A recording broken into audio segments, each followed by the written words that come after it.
Hello, it's Revolta Sata, and we're back again with another episode of Pass the Mic. For those of you that are new watchers, welcome to our show. For you guys that are old watchers, thank you for supporting our past 3 episodes. And for everyone that doesn't know about Pass the Mic is highlighting Indigenous voices from Africa, South America, Asia, Pacifica, and the Arctic, working more on alternative music, electronic music, metal, rock, you name it. This is the home. This is the home. This is where you want to find us. All right. Today we have a very special guest all the way from Namibia. He has been working on producing beats since the age of 17, has been living in Germany and moved back to Namibia to work on beat production, DJing, radio hosting, and more. I will let him introduce himself and tell you a little bit more about himself right now. Welcome to the show. Yo, I am DJ Musketeer to start that off. I mean, a very eclectic name. The history is I actually was born and raised in Germany, so literally going back to study sound engineering was kind of me going back home also. So yeah, but I kind of got into music really producing when I was kind of 17. I was like kind of the first programs when you're messing around with them.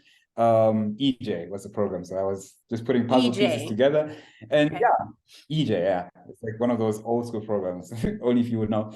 And I was kind of messing around with that, and then kind of graduated from high school, and then I went to South Africa to study, which didn't ever. But yeah, when I was there, I met his friend, and he kind of introduced me to Fruity Loops for the first time. So that's when it started really working on Fruity Loops 3, if anybody remembers that.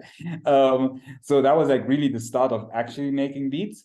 And kind of that went on. Then I went back to Namibia. Then it kind of took a life on its own, kept making more beats. And again, my home is hip hop. Like I'm a hip hop head through and through, actually, at the beginning. So yeah, there was like a few movements that I kind of joined with, but I kept making beats. And then it came to kind of a crossroads where I didn't like what I was studying anymore, right? And it was about figuring out what to do next. And that's when it came to me. I went to Germany on holiday, and it's like the funniest story. So what I usually did, I went in Munich, I went to town, right? And it was in winter. So I went to town, I usually check out the electronic stores, whatever. And then I wanted to go back home. So now I was staying with my sister. She lived close to the Eastern train stations.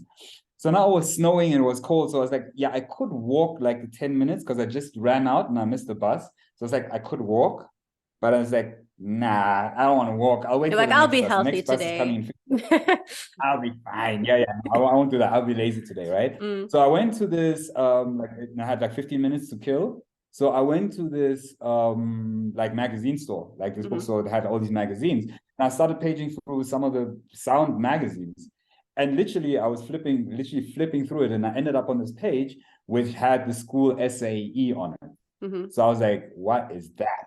Right. So then I kind of got the details and whatnot. And if a day or two later, I actually went there to just check out the school. And I was like, this is it. This is it. I want to actually study sound engineering. So then I went back to Germany, studied there for 2 years, and then it was quite an amazing time in Germany as well, because again, that was also one of the first links that I had to radio, because I co-hosted a hip hop radio show in Munich as well for like half a year. So that was kind of the beginning. That was kind of the beginning of that, but touch and out type situation. And then I got back home to Namibia, like very enthusiastic, like we're gonna make moves here. Hopeful. Didn't turn out that way. Hopeful, exactly. It didn't turn out that way. So music has become more of a thing or like working in music has become more of playing the background. So it was producing, but then also kind of organizing events, because then I started through a couple of links. I started working with at Red Bull. And through that, you're kind of in the music industry and dealing with artists and dealing with DJs and all of that. And that kind of stuck. So there was a few low-level events that I kind of also hosted there, but again, kept producing. And at some point, the story of the name DJ Musketeer actually comes from the fact that I was working at Red Bull, and then basically the brand manager resigned. so they couldn't find a replacement. So it was only me, and I was only on premises, which means I was taking care of bar, clubs, and restaurants, but I wasn't really brand manager to shove the budgets anywhere. So basically, budgets were limited with it for a year. So what I came up with, the idea was like, if I learn how to DJ, I can always go to someone and say, look, I can give you a few cases of Red Bull here, blah, blah, blah. And then I'll get a sound system somewhere, and I can always sponsor the DJ, but I would basically sponsor myself as a DJ. So the better I get at DJing, the higher the value of the sponsorship will be. So that was kind of the idea. And the job title as an on-premise guy at Red Bull was Musketeer. So hence DJ Musketeer. So that's kind of how that started. Yeah, and that was the beginning of the DJing career. So I'm still a baby actually when it comes to DJing. So 6-7 years now. Yeah. So okay, yeah, you're not a baby. You're like a what do they call them? Preteen? Like, yeah, exactly preteen. But okay, I always call myself a baby because usually when I'm amongst other DJs, especially the ones that I'm around, I'm really a baby. So I've been chilling around veterans, so which has also influenced me a lot. But don't you feel like your experience with like sound, audio engineering, and production still puts you a little bit more advanced, even for people that have been doing it for 10, 15, 20 years? If they don't have that like sound engineering background, you still might be able to work with the systems a bit better? Okay, I don't know. So no, the thing is, it's sound engineering has definitely helped, right? Because I mean, again, there's structure behind DJing as well. Yeah, exactly. And since you make music and you're a sound engineer, you understand those fundamentals. So basically, those things they come very quickly. Like for example, some DJs need to learn about phrasing, but I didn't need to know about phrasing because intro, outro, verse, chorus, whatever, that's part of making music as well. Right. So that was cool. And then I've always loved music. So I don't like, as far as I can remember, there was music in my system. So that came easy as well. So hip hop is a home, but I love so many other genres of music. There's only, actually, it would be a shorter conversation of music that I don't like absolutely not like, versus music that I like, right? So what's the music that you absolutely don't like, though? Now we have to know. Okay, so red flags on music, go. Okay, look, like your deathcore metal and whatnot, like I can't. Wow. Yeah, like no, deathcore is like that's a bit too far. Even like the heaviest of heavy, there's some artistry with that, right? But then when deathcore screaming and everybody's fighting to make the most noise, I can't. That one eludes me. And then I mean there's some German folk music that I just can't stand it. It really just irks me. Again, it's interesting, but it's just so on the nose. It's just like, what does that sound like? Like you know that oompa music? Okay, with like the horns and the trumpets and the drum. There's like that big drum that kind of sound going back and forth. Yeah, it's actually quite specific. But again, I can't on those. And then there's some, I mean, especially when you go to the electronic genres now, the field of electronic subgenres is so far, right? But for example, I can't stand psytrance. I can't. Like, what is psytrance? It's just not for me. Psytrance is like very, very let's say very electric, very experimental type of music. So who would be like a psytrance artist? I wouldn't even know. See, I mean, you say like you hate it so much, you're like, I don't even need to know who does it. I don't even need to know. No, but there's not really, psytrance is like almost like there are some psytrance artists, but it's not that popular. Like it's really just very, very niche, right? So those are a few things that I really can't stand, but otherwise most music has something that is cool about it, honestly. Yeah, that's that. So yeah, so that's kind of dealing with the music, and then also production, kind of delving into a few more genres besides hip hop. Yeah, and then of course there was a lot of things that we did in the background. So there was events like, so we had this event called the Cypher, which was about bringing hip hop artists together and giving them a stage. Then we had this event called Beat Street, which is just a hip hop event like me and another DJ were, but now I'm doing it alone. So it's a purely underground hip hop event. And now I also have an event called Loop Sessions. So Beat Street and Loop Sessions are two events that are currently running. And yeah, those events are just kind of, you're more playing the background and you're trying to kind of save niche spaces rather than kind of be the guy that is out there and whatnot, which is not really for me. Yeah, and then last but not least, then I ended up at radio through, again, 1,000,001 coincidences. I just ended up doing, well, basically with zero commercial radio experience. I ended up doing the morning show on Fresh FM for a year or so. Yeah, a year. Yeah, almost a year. Yeah, and now I work upstairs in production again. So making ads, sweepers, imaging, blah, blah, blah. So that's where I'm at now. It's all full circle, isn't it?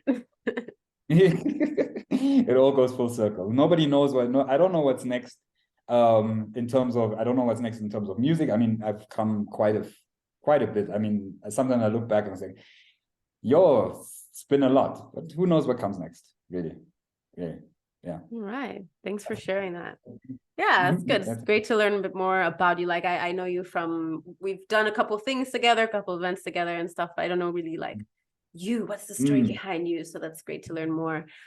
So from working in radio, working in production, working in DJing, what's your experience as far as like metal, alt music? Like let's hone down, we can say Southern Africa, Namibia. What does that look like in Namibia nowadays? Okay, so to start off, metal and, well, metal, yeah, kind of. Okay. I used to be, I used to be big metal, not metalhead. I love punk. Until this day, I absolutely love punk. Who are your favorite punk bands? We will all judge you for your choices. I'm just kidding. Of course you will. Of course you will. I don't. No. I have to say punk and metal. You have two sides of the coin. You have like the ones that are like so open to like anything, that are just like, you know, whatever could be classified as punk or metal, or like, yeah, like more artists just come into the fold, come into our circle, we have cookies.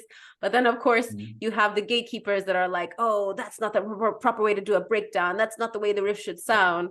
But I don't think I'm the type that's gonna judge people. I'm like, as long as you're listening to punk, if you think Avril Lavigne is punk, like, I'm like, okay, as you wish. No, okay, I can't go with that. I cannot. I went too far. I went too far with the reference, but you get what I mean. If you are into like even more of the softer stuff, I'm not gonna be like, you're not really punk. I mean, because it's not just about like the clothes you wear. It's more about like the music and also your lifestyle. I think if you're kind of just like, oh yeah, I like this softer punk or this softer metal artist, I'm not gonna be like, oh yeah, you're not really like metal. You're not really punk. Like, if you're talking the talk, walking the walk, like, I'm a fan. You like it, I love it.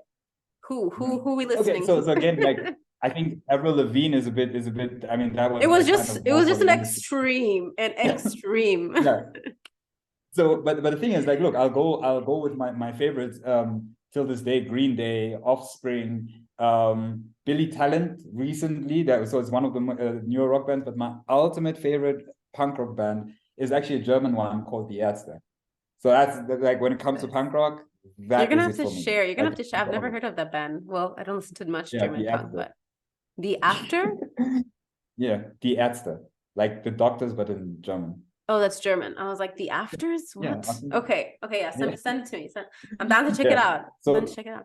Yeah, no, so that's literally my favorite punk band. So basically my history also comes from that, like from the ground, like, and now I'm talking about when I started falling in love with the Ärzte, I was 7, 8. So that was that time. And then in my teens, I also went through a rock phase. So then again, you have the usuals, right? Metallica, but then also Avril Lavigne. No, never Avril Lavigne. Smashing Pumpkins, they also brought out an amazing album. I don't know who still remembers Body Count. Body Count, when Ice-T, the rapper, actually had his own rock band.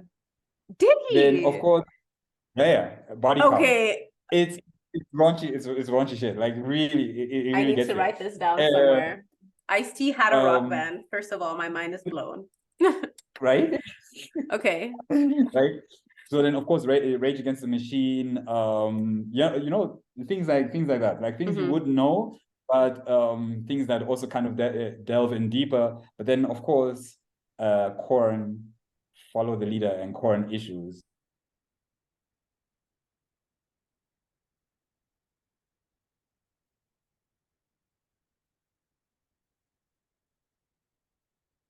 as you said, like, you know, when people say you're not playing the riff right, you're not doing that right. So when I was studying in Germany, it was also a lot of punk bands there, a lot of rock bands there. And yet when you actually get into it, it's like, yeah, I get what you mean. I actually get what you mean about playing the riffs right. So now in Namibia itself, it kind of went almost the same way as the world did. So in the let's say in the 2000s, in the 90s, 2000s, you still had like a lot of rock bands, a lot of people being into rock, metal, whatever. I mean, when I say rock, I mean all the subgenres as well. All subgenres, but right now there's basically nothing. Like there is not a band that I can point towards and say they're actually doing it. So you have some singer-songwriters, Von Arends, he's pretty good. The Yesterday, they're more of a cover band, but they're starting to delve into their own things. But otherwise, no, there's literally nothing, which is sad, but yeah. It sounds like you need to start getting into making maybe like a nu metal band, like bringing in your hip hop and rap expertise with somebody who could do it.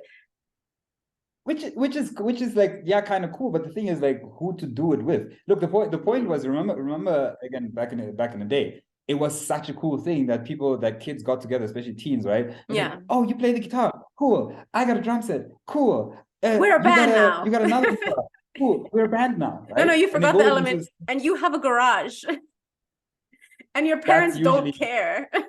That's usually the guy with the drum set. Yeah. He has the garage and the parents that don't care because they bought him a drum set. Come on, let's be honest. That's right. So they just get together in the garage and they start playing music, whatever, and they become the school band and whatever. That doesn't exist anymore. It just doesn't exist anymore. And that's because, well, music from bands has kind of not there. It's kind of vanished. So yeah, you can start some new metal. And no one gonna listen to it. I have faith in you. I have faith. No. I have faith in everyone. It's gonna happen. Look, bringing new metal back is also not a thing. Look, new metal, even that had its time. And that was cool in its time. In its time. So there's still a lot of new metal bands. I'll send you a few. I don't really listen to them, but I will have a listen. But if they're not as cool as the ones that we had, then I don't know. But yeah, I mean, I will listen. I definitely will listen. Yeah, so that's the state of rock music in Namibia. It's like it doesn't exist anymore, which is unfortunate. But is there just like in general like an alternative music scene? I mean, I know for sure there's definitely like electronic experimental music in Southern Africa. What's the scene like in Namibia itself? So Namibia suffers from this thing called well, not called, it doesn't have a name. It's like just small country problems when it comes to music, right? Small large country problems. Because it's huge. No. Like look, for example, what I would say, what I, from my experience having been to the Gambia, it's kind of the same thing. I realized similarities with that. So basically, you're the small country encompassed in a big country, which is Senegal, right? And Senegal is so culturally influential, right, that most everything that comes there sweeps over. But the thing with the Gambia itself is they also have this English influence. So the influences goes even further. So you have Ghana, Nigeria.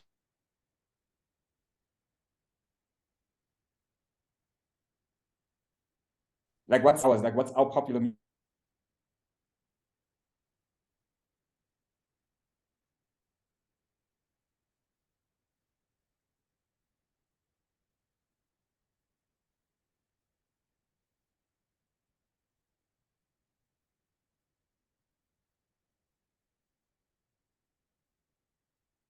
Here, it's mostly the things that you would also hear. Afrotech is also coming up right now. If you would call that experimental, I wouldn't really, because it's kind of in the mainstream right now. But Afrotech, then there's a few guys doing EDM, and then otherwise it's just mainstream thing. So most of your artists are just on the mainstream. Right now, Amapiano is sweeping through us. Before that, you had the Afrobeats that are sweeping through Namibia. Before that, you had hip hop that was sweeping through Namibia. So Namibia kind of just goes with what's popular. So that's kind of the state of electronic music. But again, in a small pocket, there are guys that are doing who are like kind of living a hybrid. Yeah, they're kind of living a hybrid. So if you had to like share with us, I guess this is like totally a natural segue into the like meat of the show. If you had to pass the mic to some artists, it can be in Namibia, it could be internationally, that you think are really doing really amazing work that you'd want to share with us. It can be alternative music, electronic music, rock music, metal music. Artists that are doing something really cool that you'd like to share. So here's the thing where I said, like, you know, I have a bit of a story behind that, right? So I had the last event that I mentioned was Loop Sessions, right? So Loop Sessions in Namibia is the first Loop Sessions in Africa. So Loop Sessions is this event that started in Toronto. And so what Loop Sessions is about is that you get producers together and a curator together as well. So there's producers, a bunch of them, and then there's a curator. The curator picks like 3 songs, and then the producers have 3 hours to sample that song and make a new beat on site. So that's so that's now Loop Sessions.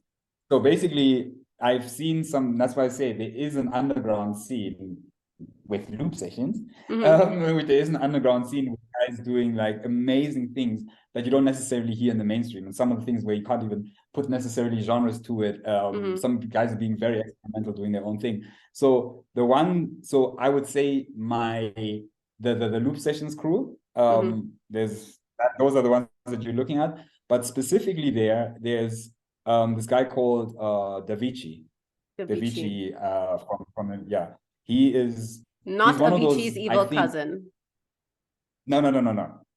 Well, Avicii's black cousin, maybe. No, but this kid, Youngin, this kid does things where I think he's like one of those talents that you find once in a decade, if not once in 100 years. Like the way he has a feel for music, the way he experiments, the way he's so free in what he does, but then still puts his own identity into it, and still like the level of creativity. It's just crazy. It really is crazy. And he has some experimental stuff where he's like, are you gonna name the genre, or is this just you now, right? But it's then just he also him. He is the genre. He is the genre. Yeah, exactly. It's called Davichi. But yeah, so what he does with music is really amazing. Another guy, you know what? I'm just shouting out Namibians now. This is a Namibian safe space right now. Okay, go. Exactly. I'm creating a Namibian safe space. Then there's 2 more guys, Luminous and Lilac Klaza. Again, 2 guys that are doing amazing things with music, especially Lilac Klaza is his name. It's this kid, again, he's like maybe 19, 20 years old, right? And we kind of went to Loop Session, again, stories, we don't have time, but stories behind that. And then I was like, who are your influences? He's like, yeah, I've been listening to Flying Lotus. I was like, wait, you listen to Flying Lotus? How did you find them? As a 20-year-old. Yeah. How do you find him? Like, that's crazy. That's crazy. And again, in his productions, you kind of just see that. And then the person that's in the live music space right now, again, to me, mad talent, he will downplay himself. But the guy's name is Arthur. Arthur is, again, a crazy talent. Like, you know, when you see someone who has that level of passion for music, it's just something else. Like, they kind of carry you with it. So again, I was at Bushfire for the second time this year. So again, I was on stage at Bushfire, and I had this Afrotech set, and I asked him to be my live guitarist on that. So, and then he just kind of went over it, freestyled the whole way through. But it's like these heavy, you can almost call metal licks over Afrotech. So when the breakdowns come, and he was just kicking these licks as well. So that was a crazy combination. It's like, yeah, something completely different, something definitely completely different.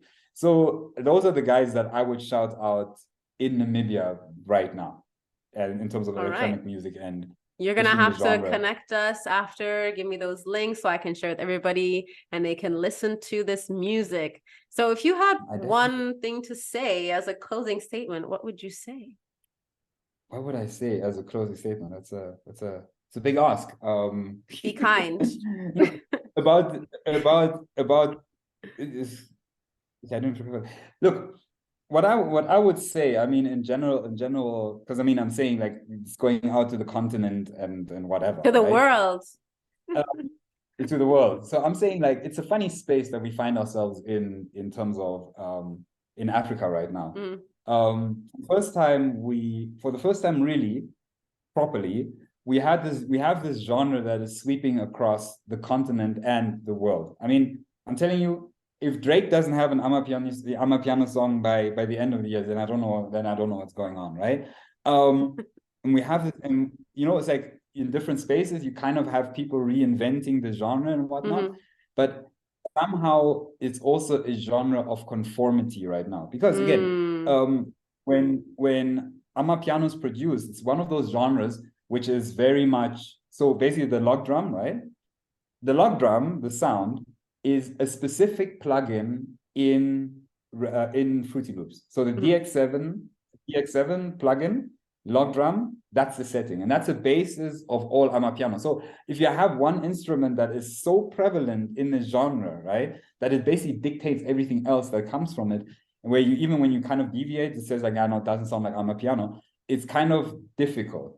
I don't think, I wish, you know, sometimes going back to the roots, I mean, maybe it's just a phase where who knows right now, it's been here for a while now, kind of just imploring everyone to kind of get back to those roots and kind of celebrate niches a little more, celebrate creativity a lot more, celebrate being weird and out there a little more. I would wish that for more musicians in Africa, you know? It's like, it's not just about being known. Everyone wants to be famous and everyone wants to get the bag and have the music and have the music videos and have the clout and the girls and the whatever, you know? Everybody kind of, too many people want that, but you still need people who are kind of build the infrastructure so that stays, right? So some people to build the infrastructure so that the music keeps evolving. And with the music evolving, again, the culture keeps evolving. Because again, it's one of those things that modernizing a lot of African culture is needed, and through music as well. So again, Afrobeats has, especially in Zambia, there used to be this huge Zambian rock scene going on, and that was the basis of a lot of the music that came from Zambia in modern times, and that also influenced Afrobeats as we know it today as well. So kind of celebrating those roots a lot more, and kind of, as I said, like kind of celebrating creativity a lot more and being weird is what I would love to implore more Africans to do.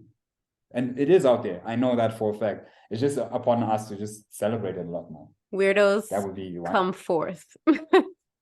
Yeah, that's very important. I think for everything really, like always going back to the roots to help it inform your future. It's super important. And a big part of the show is like celebrating expression. And like I always say, where's your will to be weird? Do more weird things, you know, don't be afraid. Like, of course you can let fame be a driver, but like don't as well. Work on what you're doing, let who you are be expressed, and let the fame come, but don't sacrifice yourself and your originality and your weirdness for fame. Pretty much. Look, I don't think fame can be a driver ever. Like fame is something that comes. Well, it is a driver, but it's not a healthy driver, let's say. Yeah, okay. That's the DUI driver. But the thing is, the driver of fame right now, that's actually what's driving conformity. Because again, what is it to be famous? To be conformed. It's kind of like we're kind of moving away to. Yeah. It's like everybody wants to be special, but if everyone is special, nobody is, and that's kind of where we are at this point, right? Yeah. Right. Yeah. Well, thank you for those last final words. It was getting a bit deep, so we should definitely cut it off. Thank you so much for joining us on this episode of Pass the Mic. This episode will be available as soon as possible on YouTube. You will find the links on the Instagram. And if you're not subscribed to the channel already, find me on Revolta Sata. You can see all of the Pass the Mic episodes in the Pass the Mic playlist and featured on my page. Thank you so much again, like I said, for coming. And bye, everybody. Thank you. Adios. Ciao.